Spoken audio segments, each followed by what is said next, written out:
एक छोटे से सुनसान शहर में एक पुराना लाइब्रेरी था जो दशकों से वीरान पड़ा था। लोग इसके आसपास होने वाली अजीब घटनाओं के बारे में फुसफुसाते थे। किताबें अलमारियों से गिरना, टिमटिमाती लाइटें और हवा में लटकी एक डरावनी सी फीलिंग। एक तूफानी रात, सारा नाम की एक जिज्ञासु किशोरी ने लाइब्रेरी को एक्सप्लोर करने का फैसला किया। सिर्फ एक फ्लैशलाइट से लैस उसने दरवाजे को धक्का देकर खोला। अंदर हवा धूल से भरी हुई थी और फफूंदी की हल्की सी गंध थी। जैसे ही वह आगे बढ़ी, उसने देखा कि एक किताब मेज पर खुली पड़ी है। उसके पन्ने ऐसे पलट रहे थे जैसे हवा चल रही हो, लेकिन वहां कोई हवा नहीं थी। जिज्ञासा से भरी सारा किताब के पास गई। वह एक डायरी थी जो एक ऐसी लड़की के उन्मादी लिखावट से भरी थी जो सालों पहले शहर से गायब हो गई थी।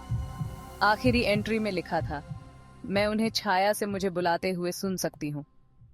वे चाहते हैं कि मैं उनके साथ शामिल हो जाऊं। अचानक तापमान गिर गया और सारा को अपने पीछे किसी की मौजूदगी महसूस हुई। वह तेजी से मुड़ी, लेकिन वहां कुछ भी नहीं था, बस बाहर हवा की सरसराहट। दिल धड़कते हुए उसने जाने का फैसला किया, लेकिन जैसे ही वह दरवाजे की ओर मुड़ी, वह बंद हो गया। घबराहट बढ़ गई क्योंकि उसने हैंडल को हिलाया, लेकिन वह हिलता नहीं था। उसके ऊपर लाइटें टिमटिमाने लगी और उसे गलियारों से गूंजती हुई धीमी फुसफुसाहटें सुनाई दी।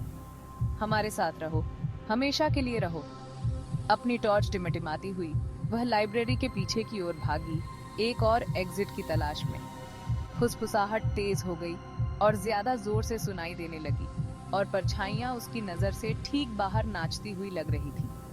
हताशा के एक आखिरी काम में उसने एक खिड़की ढूंढी और उसे धक्का देकर खोला।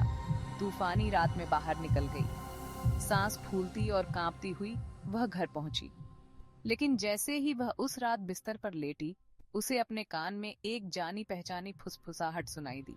तुम्हें नहीं जाना चाहिए था। लाइब्रेरी की परछाइयां उसके पीछे आ गई थीं और वे अभी तक उसके साथ खत्म नहीं हुई थीं।